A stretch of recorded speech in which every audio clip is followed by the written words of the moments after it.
তার জান্নাতের যে ঘরটা বানিয়েছিলেন ওই ঘরের চিত্রটা, ঘরের ছবিটা তার সামনে খুলে দেওয়া হলো। বলেন সুবহানাল্লাহ।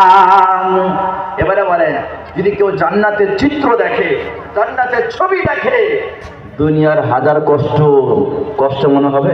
বলেন, আর কষ্ট মনে হবে? আল্লাহু আকবার। জান্নাত কি জিনিস? আল্লাহু আকবার।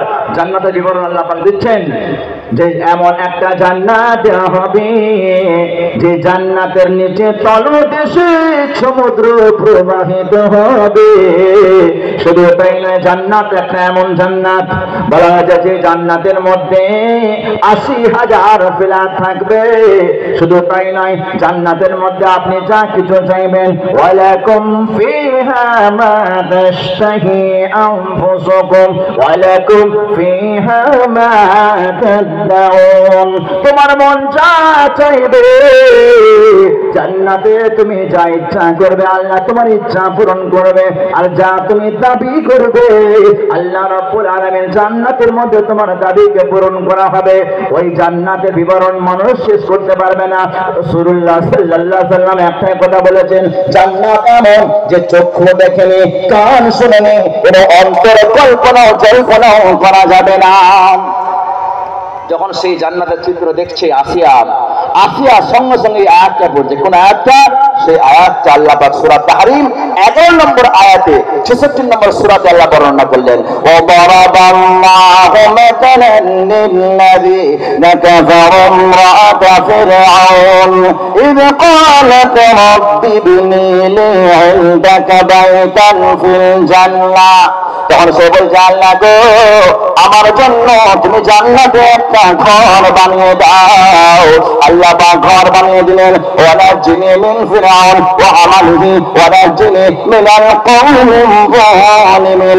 আল্লাহ গো, তুমি আমাকে ফিরআউনের হাত থেকে বাঁচিয়ে দাও, ফিরআউনের আমল থেকে বাঁচিয়ে দাও, এবং জালিম কওমের অত্যাচার থেকে, হামানের অত্যাচার থেকে, এবং ফিরআউনের সেনাবাহিনীর অত্যাচার থেকে মাওলা গো তুমি আমাকে বাঁচিয়ে নাও। শেষ মুহূর্তে যে আল্লাহর কাছে এই দোয়াটা করেছিলেন, আল্লাহ পাক তার দোয়া কবুল করলেন। বলেন সুবহানাল্লাহ। কি বোঝা গেল আমার বন্ধুরা, যুবক ভাইরা, মুরব্বী বাবাজিরা, যে ঈমান ছাড়া, আমল ছাড়া আপনি পার হতে পারবেন না। একজন আসিয়া কাফিরের বিবি হওয়া সত্ত্বেও, ফিরআউনের বিবি হওয়া সত্ত্বেও আল্লাহর কাছে এমন মুহূর্ত করে দোয়া চাইলেন, আল্লাহ পাক তার দোয়া কবুল করলেন। বলে সুবহানাল্লাহ। বলেন, যদি ফিরআউনের স্ত্রীর দোয়া আল্লাহ পাক কবুল করেন, আমার আপনার দোয়া আল্লাহ কবুল করবেন না? বলেন, কবুল করবেন না? আমার আপনার দোয়া আল্লাহ পাক কবুল করবেন না? অবশ্যই করবেন। অ্যাকচুয়ালি ব্যাপার হলো যে আমরা আল্লাহর কাছে চাইতে পারি না। যেভাবে চাওয়ার দরকার আমরা সেভাবে আল্লাহর কাছে চাই না। অথচ আল্লাহ পাক ওয়াদা করেছেন, ওয়া ইযা সাআলাকা ইবাদি আন্নী করিব উজিবু দাওয়াতাদ দাঈ ইযা দাআনি। আল্লাহ পাক বলছে, যখন বান্দা আমার বিষয়ে জিজ্ঞাসা করবে আমি কোথায়, ওয়া ইযা সাআলাকা ইবাদি, আল্লাহ পাক বলছে আমি অনেক নিকটে রয়েছি। উজিবু দাওয়াতাদ দাঈ, যখন কোন প্রার্থনাকারী প্রার্থনা করে আমি রব্বুল আলামিন তার প্রার্থনা, মুনাজাত, মনের জল্পনা, মনের কষ্ট আমি রব্বুল আলামিন শুনতে পাই। শুধু তাই না, অন্য জায়গায় আল্লাহ পাক বলছেন, ওয়াকালা রাব্বুকুম উদউনি আস্তাজিব লাকুম। আল্লাহ পাক বলছে তোমরা আমার কাছে দোয়া করো। দোয়া করতে চাইতে কে বলছেন বলেন? কে বলছে বলেন? আল্লাহ পাক নিজে বলছেন। আল্লাহ নিজে বলছে চাও আমার কাছে। ওয়াকালা রাব্বুকুম উদউনি আস্তাজিব লাকুম। আমরা যখন সমস্যায় পড়ে যাই বন্ধুর কাছে ছুটে যাই, বন্ধু বাঁচাও। ক্লাবে ছুটে যাও, ক্লাব বাঁচাও। পার্টির কাছে ছুটে যাও, পার্টি বাঁচাও। তখন বন্ধু সুযোগ খোঁজে, ক্লাব সুযোগ খুঁজবে, পার্টি সুযোগ খুঁজবে। আগে তুমি ঝান্ডা নিয়ে ঘোরাফেরা করো, পরে দেখবো। কিন্তু আল্লাহ পাক বলছে বান্দারে একবার তো আমার কাছে প্রার্থনা করে দেখো, আমি রব্বুল আলামিন তোমাদেরকে কত ভালোবাসি, তোমারটাকে আমি কেমন করে সাড়া দিই। আল্লাহ পাক বলছে ওয়াকালা রাব্বুকুম উদউনি আস্তাজিব লাকুম, তুমি আমার কাছে দোয়া করো। তোমার সংসারে ঝামেলা আছে, পারিবারিক ঝামেলা আছে, শারীরিক সমস্যা আছে, আর্থিক সমস্যা আছে, শিক্ষার সমস্যা আছে, চাকরির সমস্যা আছে, পড়াশোনার সমস্যা আছে, যাই সমস্যা থাক না কেন আমার কাছে চাও, আস্তাজিব লাকুম, আমি তোমার দোয়া কবুল করব। বলুন সুবহানাল্লাহ, যারা বলেন সুবহানাল্লাহ। যে আমাদের খালিক, যে আমাদের মালিক, যে আমাকে আপনাকে হায়াত দিয়েছেন, যে আমাকে আপনাকে সম্মান দিয়েছেন, যে আল্লাহ আমাদের জান্নাত দান করবেন, জাহান্নাম থেকে বাঁচাবেন, সে আল্লাহ বলছে আমার কাছে চাও। তাহলে ভাবনা কিসের? আমরা চাইতে পারি না, আর যদি বা চাই আমাদের ধৈর্য নাই। কি নাই বলেন? ধৈর্য নাই। আমরা চাইছি এক্ষুনি চাইবো যেন এক্ষুনি আমার কবুল হয়ে যায়, অথচ হযরত আদম আলাইহিস সালাতু ওয়াস সালাম একটা অপরাধ করেছিলেন, সে অপরাধটা ছলে বলে কৌশলে করানো হয়েছিল, তার জন্য কত বছর তওবা করেছিলেন। রব্বানা যালামনা আনফুসানা ওয়া ইন লাম তাগফির লানা ওয়া তারহামনা লানাকুনান্না মিনাল খাসিরিন। হযরত আদম কত বছর তওবা করলেন, কত বছরের পরে তওবা আল্লাহ পাক কবুল করলেন। কিন্তু আমরা এখনই তওবা করছি, এখনই দোয়া করছি, আর আমরা চাই এখনই যেন আমার দোয়া কবুল হয়ে যায়। না, না, সবর হতে হবে না। আল্লাহ পাক বলেছেন দোয়া কবুল করব, অবশ্যই কবুল হবে, কিন্তু হ্যাঁ তার তিনটে ধাপ আছে। কটা ধাপ আছে বলেন? তিনটে ধাপ। এক নম্বর হলো আমি কোনো দোয়া করলাম, যেটা চাইলাম সেটাই পেয়ে গেলাম, এটা নাম্বার ওয়ান। আর দ্বিতীয় হলো আমি যা চাইলাম সেটা পেলাম না, আল্লাহ পাক ওই দোয়ার ওসিলা করে আমার ভাগ্যে কোনো মুসিবত লিখেছিলেন, কোনো অ্যাক্সিডেন্ট ছিল, দুর্ঘটনা ছিল, ওই দোয়ার ওসিলা করে আল্লাহ পাক ওই অ্যাক্সিডেন্ট দুর্ঘটনাটা সরিয়ে দিলেন। বলেন সুবহানাল্লাহ। এটাও একটা কবুল, যে আমি জানি না আমার নসিবে কি ক্ষতি আছে, কি দুর্ঘটনা আছে, কিন্তু দোয়ার দরুন আল্লাহ পাক ওই ক্ষতিটা আমার কাছ থেকে সরিয়ে দিলেন। আর তৃতীয় নম্বর হলো কাল কিয়ামতের ময়দানে আল্লাহ পাক বলবে ও অমুক বান্দারা যারা আমার কাছে দোয়া করেছে, অনেক অনেক প্রার্থনা করেছো, নামাজ পড়ে দোয়া করেছো, কোরআন পড়ে দোয়া করেছো, সাদকা করে দোয়া করেছো, জালসার মাহফিলে দোয়া করেছো, কিন্তু কবুল হয়নি। যেই দোয়াগুলো কবুল হয়নি ওই দোয়াগুলো আমি রিজার্ভ করে রেখেছি, আজকে নিয়ে নাও, তোমার জান্নাত রয়েছে। এই জান্নাত ছাড়া তুমি যত দোয়া করেছিলে এই দোয়ার পরিবর্তে আমি এক্সট্রা এত বেশি বেশি নিয়ামত তোমাকে দান করে দিলাম। বললেন সুবহানাল্লাহ। জোরে বলা যাবে না? তাহলে মুমিন বান্দা দোয়া কবুল হলো লাভ, আর না কবুল হলো বলুন লাভ। মুমিন বান্দা বাঁচলেও লাভ, আর বলুন মরলেও লাভ। মুমিন বান্দা বাঁচলে গাজী আর মরলে শহীদ, যদি সঠিক রাস্তায় থাকে ইসলামের জন্য, নবীর জন্য, কোরআনের জন্য কুরবান হতে পারে। মুমিন বান্দা কোথাও হারে না, মুমিন বান্দা কখনো পিছিয়ে থাকে না। মুমিন বান্দা সম্পর্কে আল্লাহ পাক বলছেন ওয়া আনতুমুল আ'লাউন ইন কুনতুম মুমিনিন, তোমরাও সুস্থ পোস্টে থাকবে, তোমরাই কুরসিওয়ালা হবে, তোমরাই মাসনাদওয়ালা হবে যদি সত্যিকারে পাক্কা ঈমানদারওয়ালা হও। এখন যদি আমার আপনার কাছে কুরসি না থাকে, চেয়ার যদি না থাকে, যদি মাসনাদ ক্ষমতা না থাকে, তাহলে ভাবতে হবে আমার আপনার ঈমানের দুর্বলতা আছে, আছে কিনা এটা ভাবতে হবে। আজ আমরা প্রশ্ন করে দেখি যে আজ কত পার্সেন্ট আমরা মুসলমান, কিন্তু যখন মসজিদে আযান হয় আল্লাহু আকবার আল্লাহু আকবার, মসজিদে যখন আযান হয় আমার কানে আসে, তবুও আমি মসজিদ পানে যাই না, এরকম মানুষ নেই বলেন? আছে তো? হ্যাঁ, আল্লাহ বলছে আমি বড়, আমি বলছি আমার কাজ বড়। আল্লাহ বলছে আমি বড়, আমি বলছি আমার চাকরি বড়। আমার আল্লাহ বলছে আমি বড়, আমার মায়েরা বোনেরা খালারা বলে আমার সংসার বড়, রান্না বড়, কাপড় ধোয়া বড়, ঝাড়ু দেওয়া বড়। আল্লাহ পাক আবার মায়া করে নেনছে হাইয়া আলাস সালাহ, এসো নামাজের জন্য, এসো কামিয়াবির জন্য। আল্লাহ বারবার ডাকে মুয়াজ্জিনের দ্বারা, কিন্তু আমরা সেই আল্লাহর ডাকে সাড়া দিই না। তাহলে ভাবি, এখনো যে আল্লাহ পাক আমাদের টিকিয়ে রেখেছে, এটা আল্লাহ পাকের দয়া রহমত ছাড়া আর বলেন আর কিছু নয়। শুধু তাই নয়, মুহাম্মদুর রাসূলুল্লাহ সাল্লাল্লাহু আলাইহি ওয়াসাল্লামের দোয়া আসরে আজও আমরা টিকে আছি।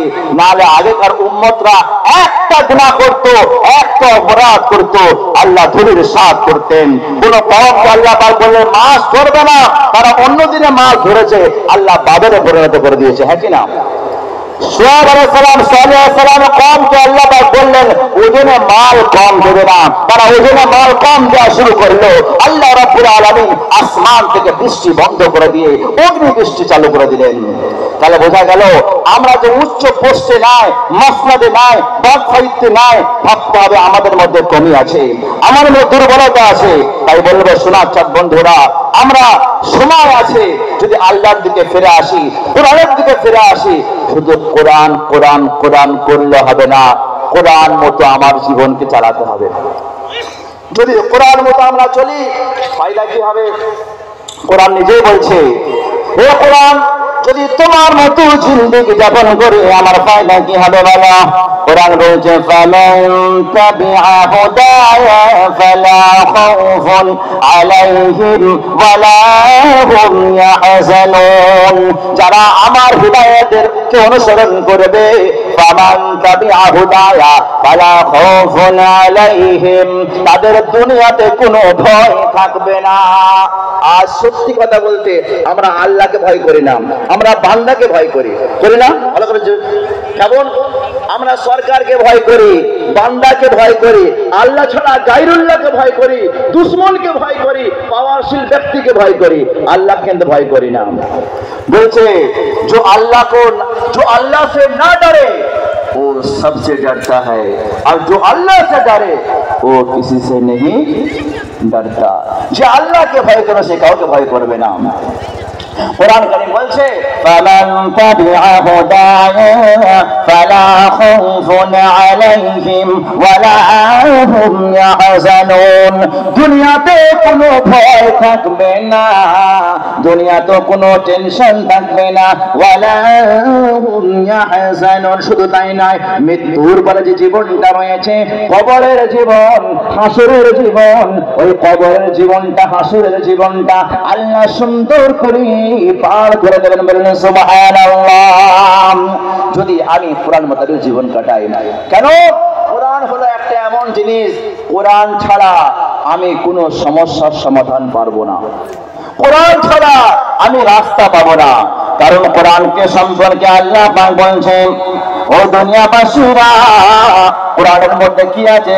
হুদা ওয়া বুশরা, হিদায়াত আছে, খুশখবরি আছে, রহমত আছে, সব কিছু আল্লাহ পাক দিয়েছেন। পৃথিবীর মধ্যে যত হাফিজে কোরআন হয়, আপনারা বলেন কোন হাফিজ কোরআন ছাড়া হতে পারবে?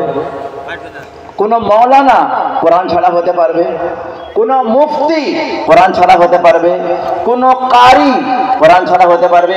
যদি কেউ বলে আমি বিশ্বের বড় কারি, কিন্তু কোরআন থেকে আমি পড়বো না, অন্য কিছু নাত পড়বো, বা আমি হাদিসকে টান দিয়ে পড়বো, বা আমি অন্য আরবিক বাক্যকে, ছন্দকে, শের আশারকে, ছন্দকে এবং পদ্য গদ্যকে আমি টান দিয়ে পড়বো, সে কারি হতে পারবে? পারবে? পারবে না। আমি বড় মুবাল্লিগ, বড় তাবলীগ করনেওয়ালা, দিনের দায়ী, কোরআন ছাড়া দায়ী হতে পারবো? পারবো না। কোরআন কি বলছে ভালো করে শুনবেন।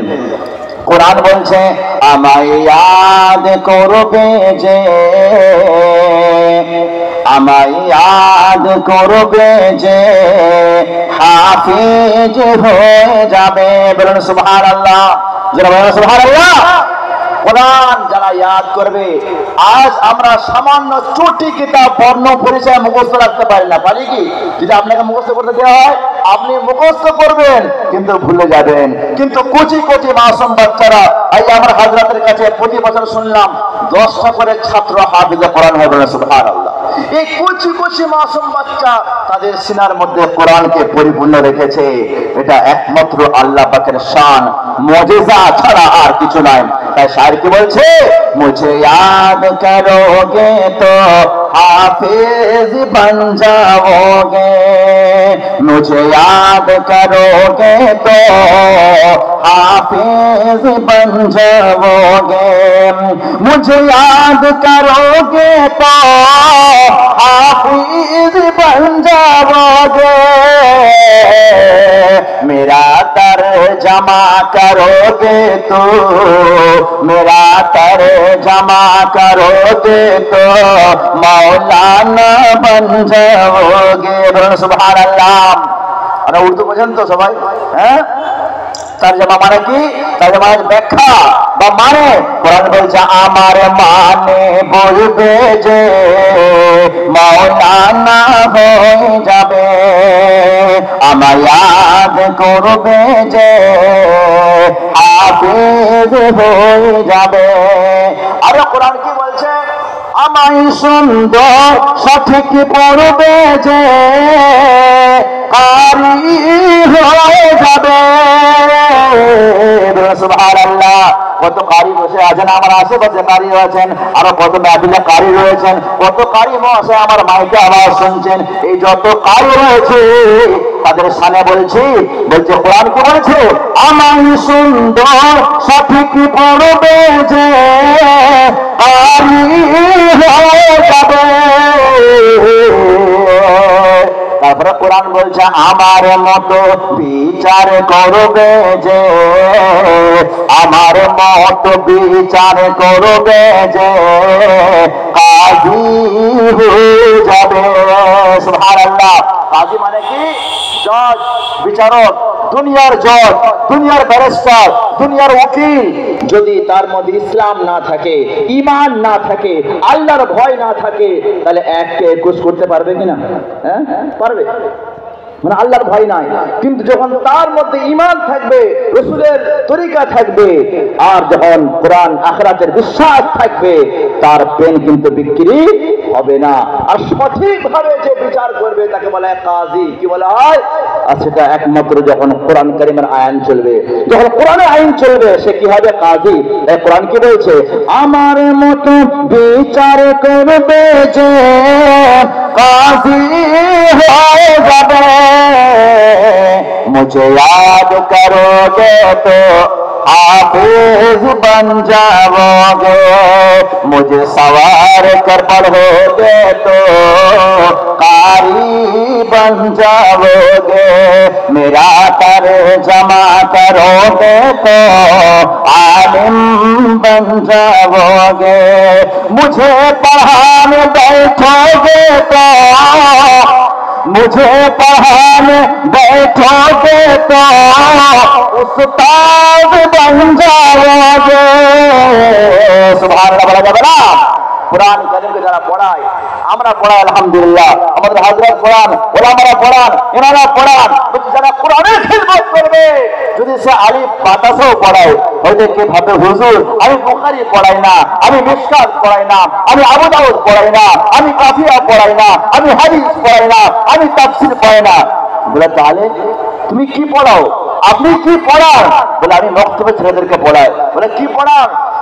বলছে আলিফ বা তা সা জিম হা খ দাল, আলিফ বা তা সা জিম হা খ দাল, জাল রা জা সিন শিন সাদ দাদ। পবিত্র কোরআন কারীম